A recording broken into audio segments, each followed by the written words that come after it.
네, 2022 R1 플루이드 업데이트에 대해서 말씀드리도록 하겠습니다. 네, 콘텐츠는 다음과 같이 먼저 플런트 22 R1 업데이트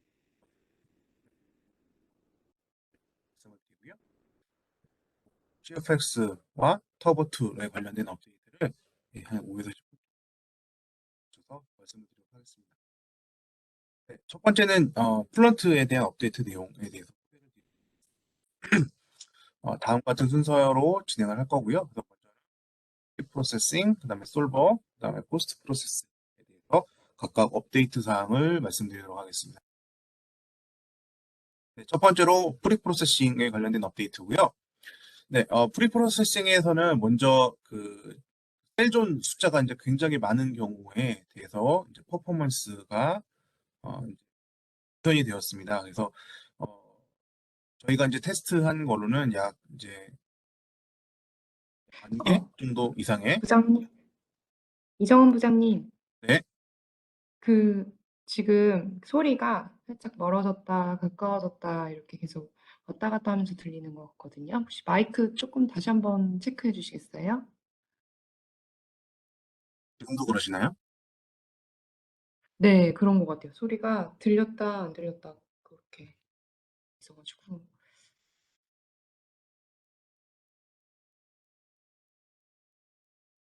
네, 노트북으로 하고 있는데 음,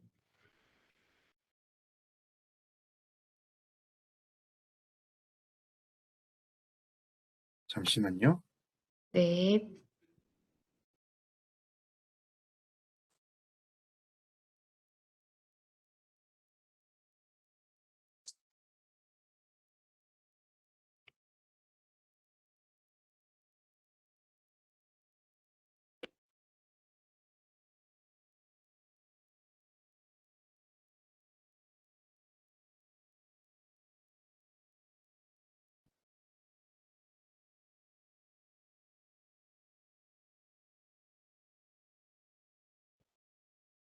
네, 지금은 어떠세요?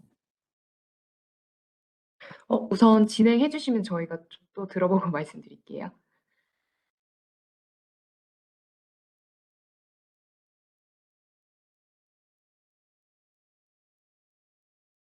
혹시 말씀하고 계신가요, 부장님? 아니요. 네, 다시 말씀드릴게요. 네, 네. 네, 지금 다시 시작하겠습니다. 그래서 만 여 개 이상의 존이 있는 경우에도 어떤 퍼포먼스라든지 아니면 디스플레이를 하는 그 퍼포먼스가 이제 개선이 되었습니다. 네, 네, 그래서 이제 뭐 보시는 그 그림에서 보시는 것처럼 이제 배터리 팩처럼 이제 여러 개의 이게 복잡한 이런 존들이 존재하는 이런 경우에서도 과거 버전에 비해서 약 6배 정도 빠른 퍼포먼스를 어, 퍼포먼스 향상을 가지고 오게 되었습니다.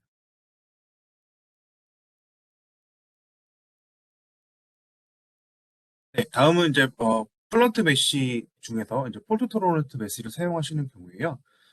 그러면서 보시는 것처럼 이렇게 파트 리플레이스먼트 할 수가 있게 되었습니다. 그래서 폴트 토러런트 메쉬를 하실 때 어떤 파트를 교체하고자 하셨을 때 이제 기존의 경우에는 파트를 교체하고 전체 영역에 대해서 메쉬를 다시 수행을 해야 되는 그런 점이 있었고요. 그렇게 되면 이제 해석 준비를 하는 시간이 굉장히 오래 걸리는 부분이 있었는데요. 지금은 교체하고 싶은 파트만 교체를 하고 그리고 그 부분에 대해서만 메쉬를 수행하면 되기 때문에 굉장히 빠른 시간 안에 그 캐드 파트가 교체가 일어나면서 메쉬 제너레이션까지 걸리는 시간을 매우 빠르게 가져갈 수가 있겠습니다. 그래서 어, 그 다양한 형상에 대해서 해석에 대한 검토를 이제 빠른 시간 안에 수행을 할 수 있는 이런 기대를 할 수가 있겠습니다. 네, 그리고 이제 익스프레션에 관련된 내용에서도 업데이트 사항이 있습니다. 네, 보시는 것처럼 그 익스프레션을 하실 때 이제 기존에는 이제 그 바운더리 컨디션이라든지 아니면 특정한 셀존에 대해서만 서행하실 수 있었는데요. 지금은 포스트 오브젝트에 해당하는 서피스 그리고 포로스 존에 대해서도 그 익스프레션을 이용한 어떤 연산을 수행하시는 것에 대해서 이런 포스트 오브젝트와 그리고 포로스 존에 대해서도 적용을 하실 수가 있게 됩니다. 네, 그리고 익스프레션을 통해서도 이제 어떤 메쉬 존 레벨에서의 사이즈라든지 아니면 퀄리티에 대한 인포메이션 같은 것들도 얻어내실 수가 있게 되겠습니다. 네, 이렇게 돼서 이런 기능들을 이용하시면 이제 조금 더 그 유연하게 어떤 해석의 결과에 대한 검토와 같은 것들을 수행하시는데 도움을 받을 수 있을 거예요. 네, 그리고 이제 그 솔버 모듈을 선택을 하시는 데 있어서도 이제 기존에는 그 UI상에 이렇게 익스포즈 되는 솔버를 선택할 수 있는 것들이 그 제한적으로 있었고요. 그 외에 특별한 모듈에 대해서는 TUI 커맨드를 이용해서 그런 모듈들을 이제 키거나 끄는 그런 작업을 했어야만 했는데요. 지금부터는 모든 종류의 플런트에서 사용 가능한 피직스 모듈에 대해서 UI상에서 접근하여서 온, 오프를 하실 수가 있게 되었습니다. 네, 그래서 이제 좀 더 쉽고 빠르게 특정한 솔버에 대해서 접근을 할 수 있는 이러한 장점을 가지게 되었습니다.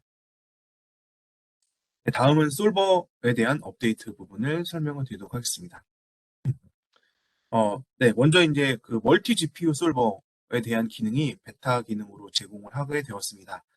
이 멀티 GPU 솔버는 여러 개의 CPU를 엮어서 연산을 하기보다는 부동수점 연산이 빠른 GPU의 장점, 그리고 하나의 그 클러스터 안에 하나의 장비 안에 이제 여러 개의 GPU를 장착할 수가 있기 때문에 어, 조금 더 이제 GPU가 그리고 아무래도 그 전성비 자체가 워낙에 좋다 보니까 이제 조금 더 적은 에너지를 소모를 해서 더 빠른 시간 안에 어떤 유동 해석에 대한 계산을 수행할 수 있도록 하는 기능이 되겠습니다. 물론 현재는 베타 버전 단계고요. 그리고 개발 중에 있기 때문에 보시는 것처럼 스테디 스테이트, 트랜지언트 시뮬레이션, 그리고 모든 종류의 타입의 메쉬를 지원을 하고요. 대신에 이제 해석의 캐퍼빌리티에 어느 정도 제약이 있는 편입니다. 그래서 현재로서는 서브소닉 컴프레서블 플로우, 그 다음에 아이디얼 가스, 네, 그 다음에 그 컨스턴트 프로퍼티를 사용하는 머테리얼, 그리고 그 기본적인 난류 모델에서는 KF 신원하고 개코만 사용이 가능하시고요. 네, 그 다음에 그 열전달 해석과 그 다음에 무빙월, 그다음에 포러스 미디어만 가능합니다. 즉 싱글 페이스의 열전달 해석 중에서도 약간의 제한을 가지고 있는 형태로서 사용이 가능하다라고 이해하시면 되겠습니다. 이 부분에 대해서의 그 캐퍼빌리티 확장은 계속적으로 이루어지고 있는 중이고요. 아마 올 하반기에 있을 R2 버전에서는 이제 더 많은 기능을 GPU 솔버를 이용해서 진행하실 수 있을 거라고 생각이 됩니다. 또 이런 GPU 솔버를 이용해서 저희가 테스트 해본 결과에 의하면 그 A100이라고 하는 GPU를 사용해서 한 대를 사용해서 계산하게 되면 약 640개의 AMD 밀란 코어를 사용하는 거하고 동일한 퍼포먼스를 낼 수 있다라고 보여지고요. 그다음에 A100을 뭐 한 4개 정도 엮게 되면 밀란 코어로 뭐 한 1000개 이상의 클러스터보다 더 좋은 성능을 내는 것으로 저희가 벤치마크로 확인을 하였습니다. 네. 그래서 이제 CPU하고 GPU 서버를 이제 각각 개발한 것에 대해서 이제 저희가 벤치마크 테스트를 진행을 해본 것이고요. 상단에 있는 그림은 CPU를 통해서 계산한 것이고요. 하단에 있는 그림은 GPU를 통해서 계산한 것입니다. 그래서 보시는 것처럼 두 개의 결과는 거의 유사하게 나타나는 것을 확인할 수가 있습니다. 하지만 기본적인 두 솔버의 아키텍처가 조금씩은 다르기 때문에 이제 완벽하게 동일한 결과가 나온다고는 이제 보기는 어려운 상황입니다. 네, 혹시 그 고객분들께서 이제 사내 장비를 통해서 이런 GPU 솔버의 캐퍼빌리티를 확인하시고 싶으신 경우에는 저희가 별도로 GPU 솔버에 대해서 벤치마크를 할 수 있는 테스트 데이터를 제공을 해드리고 있습니다. 네, 그래서 그런 경우에는 저희에게 연락을 주시면 GPU 장비로 테스트할 수 있는 이런 케이스들에 대해서 저희가 공유를 해드릴 수가 있습니다. 네, 그리고 이제 그 에어로스페이스 그 해석에 대해서는 저희가 이제 그 별도로 이제 특화된 워크플로우를 이제 제공을 해드리고 있습니다. 그래서 플런트를 이제 시작하실 때부터 에어로에 대한 해석에 대한 설정으로 론초에서 선택을 해주시면 그 두 번째 그림과 세 번째 그림에서 보시는 것처럼 아예 전용화된 워크플로우를 따라서 해석 설정을 수행을 하실 수가 있습니다. 네, 마찬가지로 이러한 해석 결과에 대해서도 결과를 분석하는 거에 있어도 이런 전용화된 워크플로우를 통해서 사용을 하실 수가 있기 때문에 이런 에어로에 대해서는 이제 전용의 워크플로우를 제공을 해서 더 빠른 시간 안에 그리고 더 쉽게 사용할 수 있도록 이렇게 해드리게 되었습니다. 네, 그리고 이제 새로운 메쉬 어댑테이션 기능에 대해서 사용을 할 수가 있게 되겠고요. 그래서 이런 뭐 에어로 문제에 대해서는 어떤 샷 캡처링이라든지 이런 부분에서 그 메쉬 레졸루션이 이제 굉장히 중요한 역할을 하게 되는데 계산하던 중간에 계산을 하기 전에는 미리 샷 캡처링의 위치를 미리 다 파악할 수가 없기 때문에요. 이런 것들을 결국은 저희가 그 솔루션 베이스드 어댑티브 메쉬를 이용해서 이런 솔루션을 개선하는 작업을 하실 수가 있게 되겠습니다. 그래서 자동화되고 더 효율적으로 메쉬에 대한 어댑테이션을 수행하실 수가 있고요. 네, 그리고 기존의 아이소트로픽 메쉬 어댑테이션에 비해서 이제 더 안정하고 더 빠르게 할 수 있도록 하기 위해서 이제 언아이소트로픽 메쉬 어댑테이션 기능을 사용하실 수가 있습니다. 그래서 기존에 대비 한 10배 정도의 셀 카운트를 줄어든 상태에서 네, 그리고 컴퓨테이션 타임이나 디스크 스토리지도 줄일 수 있는 이러한 혁신적인 새로운 메쉬 어댑테이션 기능이 도입이 되었습니다. 네, 그리고 이제 에어로 오쿠스틱에 관련된 업데이트고요. 그래서 그 에어로 오쿠스틱 해석에서 나온 이런 사운드 신호를 받아서 이런 사운드 신호에 대한 파일을 저희가 별도로 이렇게 넘겨주게 되면 저희가 NCS 사운드라고 하는 소프트웨어를 통해서 해석을 통해서 발생한 이런 소음에 대한 시그널을 이제 재생을 해서 이제 외부에서 이렇게 들어볼 수 있는 이러한 기능을 적용을 할 수가 있게 되겠습니다. 그래서 플런트에서 나온 에어로 어쿠스틱에서의 해석의 결과를 실제 사운드로서 재현하게 되는 이러한 기능이 이제 엣지 사운드하고는 제품과의 연결성이 새롭게 연결이 되게 되었습니다. 네, 그리고 이제 듀얼 타임, 그러니까 런타임 시간에서 이제 디스크리트 퓨리의 트랜스폼의 계산도 같이 수행을 할 수가 있게 되겠고요. 그래서 전체적으로 해석기 도메인에서 걸리는 그 FFT에 걸리는 이런 해석 시간에 대한 부분에서 상대적으로 빠르게 할 수 있는 이런 장점을 가질 수 있게 되었습니다. 네, 그리고 이제 그 에어로 어쿠스틱 해석에 있어서의 이런 스폰지 레이어에 대한 부분들도 이제는 외부에서 따로 그 스폰지 레이어를 하기 위해서 어떤 셀존을 마킹하는 과정을 거치는 이런 것들을 하지 않고요. 내부에서 이렇게 스폰지 레이어에 대해서 그 생성을 할 수 있는 기능을 제공을 해 드릴 수 있게 되었습니다. 그래서 이제 별도의 사전에 프립 작업에서부터 어떤 스폰지 레이어를 설정하기 위해서 어떤 그 셀존을 마킹하는 이런 과정들을 거치지 않고 이제 별도의 솔루션 과정에서의 셋업 오브젝트로서 수행할 수 있기 때문에요. 이제 좀 더 빠른 시간 안에 이러한 스폰지 레이어를 통한 세팅을 통한 어코스틱 해석을 할 수가 있게 되었습니다. 네, 그리고 이제 연소 해석에 대한 업데이트 사항이고요. 그 기존에 이제 FGM 모델은 이제 언스트레인드 FGM 모델이었고요. 그렇기 때문에 어떤 그 플레임 스트레치가 나타나는 영역에 대해서 이제 그러니까 번드 영역이가 언번드 영역의 그 플레임 시크니스 자체가 이제 굉장히 얇게 나타나는 이런 문제점이 있었는데요. 이제 그런 것들을 그대로 예측할 수 있도록 이제 스트레인드 FGM 모델을 적용할 수 있도록 되었습니다. 네. 그리고 이제 그 파이나이트 케미스트리 모델하고 이제 커플링하는 부분에서 이제 기존에는 그 에디 디스페이션 모델의 컨셉을 썼는데요. 이 에디 디스페이션 컨셉 모델 자체는 이제 그 퍼펙트리 스터드 리액터 개념을 사용했습니다. 그렇게 되기 때문에 어, 보통 이제 마일드 컴퍼스션 영역을 한다든지 할 때는 이런 그 기존의 에디 디스페이션 컨셉 모델이 어떤 그 리액션 레이트를 이제 과도하게 예측하는 이런 부분에 대해서 이제 문제점이 있었고요. 이제 그런 부분들을 튜닝을 한다든지 어떤 그 개수를 바꾼다든지 하는 과정을 통해서 이런 것들을 마이너하게 결과를 보고 튜닝할 수밖에 없었는데요. 이런 부분들에 대해서 개선하기 위해서 보시는 것처럼 새롭게 그 파셜리스터드 리액터 모델 베이스로 한 에디티스페 모델을 적용을 할 수 있게 되었고요. 그래서 마일드 컨버션의 예제로 이렇게 프로파일을 비교해 보면 기존의 에디트 수sen 컨셉 모델에서의 이런 과도하게 리액션 레이트가 예측되는 부분들을 새롭게 개발된 파셜리스터드 베이스의 에디트 수sen 모델을 사용하시게 되면 좀 더 마일드 컨버션 영역에서의 연소 해석에 대한 특성을 잘 예측할 수 있을 것이라고 생각이 됩니다. 네, 그리고 이제 요즘에 이제 그 하이드로젠 관련된 여러 가지 이제 하이드로젠 가스 터빈이라든지 그와 관련된 이런 것들이 있고요. 그래서 이런 부분들에 대해서 이제 하이드로젠 연소에 대한 다양한 발리데이션에 대한 것들이 이제 추가적으로 들어가고 있겠습니다. 네, 다음은 이제 히 트랜스퍼와 레디에이션에 대한 부분의 업데이트를 말씀드리겠습니다. 히 트랜스퍼 부분에서는 이제 저희가 그 PCB 보드의 그 해석을 했을 때, 이제 PCB 해석에서는 저희가 이제 똑같이 이제 아이스팩이라고 하는 툴에서도 해석을 하실 수가 있었는데요.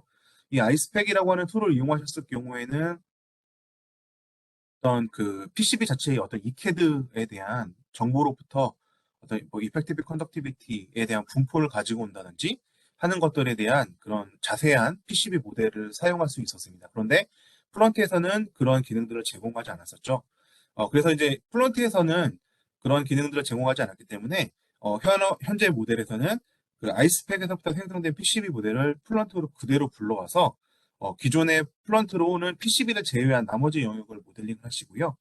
그리고 PCB 해석 부분에서는 아이스팩에서 모델링된 파트를 불러와서 함께 아이스팩의 장점이었던 부분과 그다음에 전체적으로 PCB를 포함한 전체적으로 이렇게 다양한 피직스를 적용하는 경우에 해석에서는 플런트를 통해서 이용하실 수 있게 되었기 때문에 좀 더 정교한 PCB를 포함한 이런 전자장비 냉각 해석을 수행을 하시는 데 도움을 받으실 수 있을 거라고 생각이 됩니다.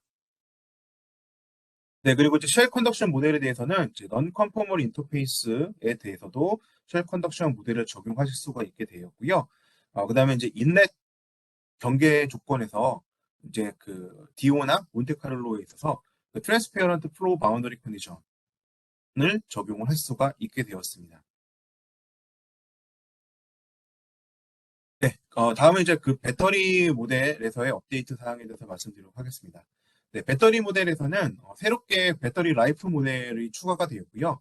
이러한 배터리 라이프 모델은 이제 기존에 있었던 라이프 모델에서는 저희가 이제 그 시험 데이터에서부터 추출된 어떤 특정한 데이터를 이용해서 어떤 사이클에 대한 정보를 넣어주게 되면 에이징이 일어나는 형태로 반영할 수가 있었는데요.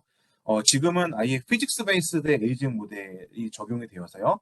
그 P2D 모델 기반으로 셀 모델링을 하고요. 그때 어떤 그 SAI 레이어의 성장이라든지 아니면 플레이트 그 바이폴라 플레이트 상에서의 어떤 리튬 플레이팅이 일어나는 영역에 대한 그런 효과를 P2D 모델과 같이 결합한 형태의 그 일렉트로케미컬 모델에서부터 이런 에이징에 대한 파라미터를 추출을 해서 실제 MSMD 해석을 할 때 적용할 수 있도록 하는 이러한 기능이 추가가 되었습니다.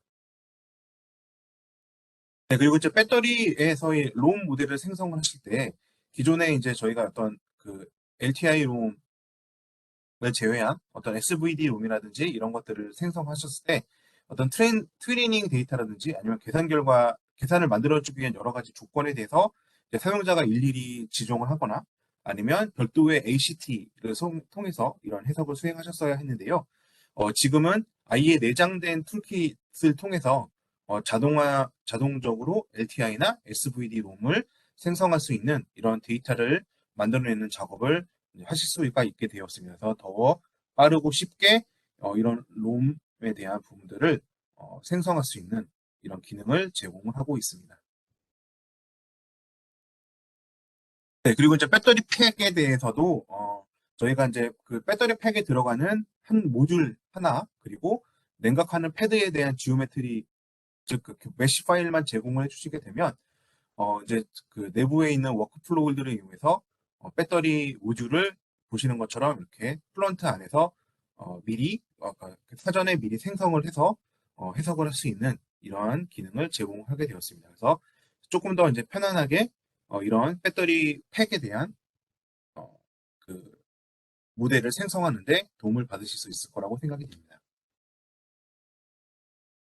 네, 다음은 이제 멀티페이즈 쪽의 업데이트에 대해서 말씀을 드리도록 하겠습니다. 네, 멀티페이즈 쪽의 업데이트고요. 보시는 것처럼 첫 번째는 그 파티클 사이즈 디스트리뷰션을 집어넣었을 때는 뭐 기존에는 여러 개의 인젝션 포인트를 통해서 어떤 싱글 사이즈의 파티클에 대한 분포를 넣으시거나 또는 이제 로즐 람더 디스트리뷰션을 사용하셨어야 되는데요. 지금은 이런 사이드 디스트리뷰션 자체를 어떤 테이블 형태로 집어넣어서 원하는 사이즈에 원하는 매스 프랙션을 넣어서 적용을 하실 수가 있게 되겠고요. 네. 그리고 그월 임피지 모델에서는 그 스토캐스틱 스토캐스틱 콘캡 모델을 적용할 수가 있게 되었고요. 그다음에 오월러리안 월필러 모델에서의 솔버 임프루먼트가 증가했고요. 네, 그리고 보프에서의 어떤 다양한 스테빌리티 측면이나 그리고 해석 속도의 증가가 있게 되었습니다. 네, 그리고 이제 무백 메시 쪽에서는 보시는 것처럼 이제 갭 모델이 이제 조금 더 개선이 되었습니다. 그래서 기존의 갭 모델은 현재 그 가운데에 그 하얗게 이렇게 왔다 갔다 하는 부분에서 보이시는 것처럼 아예 그 메시를 그 갭배에서 인식되는 조건 자체를 아예 막아서 그쪽으로는 이렇게 플로우가 블락킹이 되는 형태의 갭 모델을 적용했었는데요. 지금은 그 위아래에 보시는 그 스몰 갭이 있는 부분에서 보시는 것처럼 아예 블락킹을 하는 것이 아니고요. 그 부분에 플로우 레지스터를 입력해서 네, 그 부분에서도 마찬가지로 어느 정도 유량이 유입되는 현상들도 같이 모델링을 할 수 있도록 하는 이런 기능이 추가가 되었습니다. 네, 그리고 쉘 컨덕션 모델을 이제 넌 컨포멀 인터페이스에서도 같이 적용을 하실 수가 있게 되었습니다. 네, 그리고 이제 저희가 이제 터뷸런스 모델을 튜닝하는 데 있어서 어드밴스 솔버를 이용해서 이렇게 터뷸런스 모델을 튜닝할 수 있도록 하는 그런 새로운 워크플로우를 제공을 해드리고 있게 되었습니다. 그래서 어, 이런 그 어드밴스 솔버의 개념을 이용해서 터뷸런스 모델을 더 파인 튜닝하는데 좀 더 도움을 받으실 수 있도록 해드리게 되었습니다. 그리고 이거 매년 하는 얘기지만, 네, 솔버 유메릭과 그 HPC 성능이 개선되었다라는 얘기고요. 그래서 이제 프레셔 베이스드 솔버에서는 듀얼 타임 스태핑을 적용할 수 있게 되어서 이제 조금 더 스테이블하고 그리고 좀 더 빠르게 이렇게 계산을 할 수 있게 되었고요. 그다음에 이제 메시 매트릭에서의 그 오소널 퀄리티를 개선하는 이런 기능들이 들어가게 되어서요. 어떤 메시 자체를 움직이기보다는 그 셀 센터의 위치를 변경시킴으로 인해서 그 메시에 대한 오소널 퀄리티를 개선해서 좀 더 안정적으로 해석을 할 수 있도록 하는 이런 기능을 제공하게 되었습니다. 다음에 이제 플런트에다 마지막으로 포스트에 대한 업데이트에 대해서 말씀을 드리도록 하겠습니다. 그래서 네, 보시는 것처럼 플런트 포스트에서도 우리 CFD 포스트에서 보셨던 것처럼 그 뷰에 대한 그 싱크로나이즈를 제공할 수가 있게 되었고요. 그래서 다양한 컨투어나 뭐 벡터라든지 이런 형상에 대해서 보시는 것처럼 동일하게 싱크를 맞춤으로 인해서 네 개의 창에 대해서 다양한 뷰 포인트를 보실 수가 있게 되었고요. 네, 그리고 이제 그 스트림라인이나 그 패스라인을 트래킹할 때 기존에는 저기 패스라인을 이렇게 내부에 있는 그 애니메이션으로 이렇게 보시게 되면 그냥 얘가 플레이만 되고 동영상으로 생성할 수가 없게 되었습니다. 그런데 이제 실제로는 그게들이 있으면은 상대적으로 어떤 그 스테디 해석이지만 마치 트랜지언트 해석한 것처럼 어떤 패스라인에 대한 이동을 애니메이션으로 볼 수 있었지만 이제 걔네들 동영상으로 저장할 수가 없었는데요. 그 부분도 이제 이렇게 보시는 것처럼 동영상으로 저장을 해서 이렇게 외부로 내보낼 수 있는 이런 기능도 함께 제공을 하게 되었습니다. 네, 다음은 이제 CFX와 터보틀에 대한 업데이트 사항에 대해서 말씀드리도록 하겠습니다. 네, 먼저 그 터보 그리드에서는 이제 하이브리드 타입의 메쉬를 쓸 수 있도록 되었고요. 그래서 기존의 어떤 그 헥사 도미넌트한 메쉬에서부터 이제 하이브리드 메쉬, 그러니까 테트라도 같이 겸하는 하이브리드 메쉬 타입을 같이 적용함으로 인해서 좀 더 퀄리티 있고 그리고 복잡한 영상에 대해서도 쉽고 빠르고 자동화된 형태의 메쉬를 제공할 수 있도록 하는 기능이 새롭게 추가가 되었고요. 네, 그다음에 이제 그 하모닉 어널리시스를 이용한 이런 해석을 추가를 하실 수가 있게 되었습니다. 그래서 기존의 하모닉 어널리시스가 입구에서의 어떤 이런 트랜지언트하게 그 하모닉한 거동이 있는 경우에 기존의 그 트랜지언트 시뮬레이션 하기보다는 이런 하모닉 어널리시스를 통해서 기존의 트랜지언트 시뮬레이션에 걸리는 시간에 대해서 한 100배 정도 빠르게 어떤 그 하모닉 어널리시스를 통해서 결과를 보실 수 있도록 이렇게 개선이 되었습니다.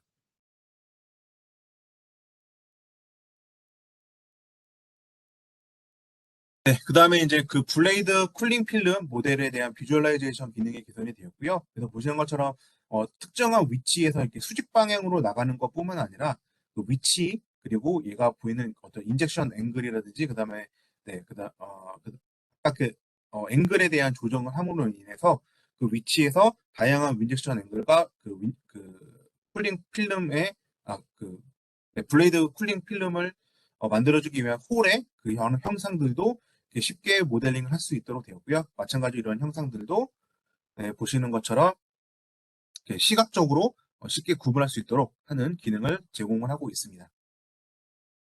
하나는 이제 플런트 메쉬에서 만들어진 그런 CFF 폼의 메쉬를 CFX에서도 이제 임포트 할 수 있도록 하는 기능이 추가가 되었습니다. 그래서 플런트 메쉬를 통해서 메쉬 타입을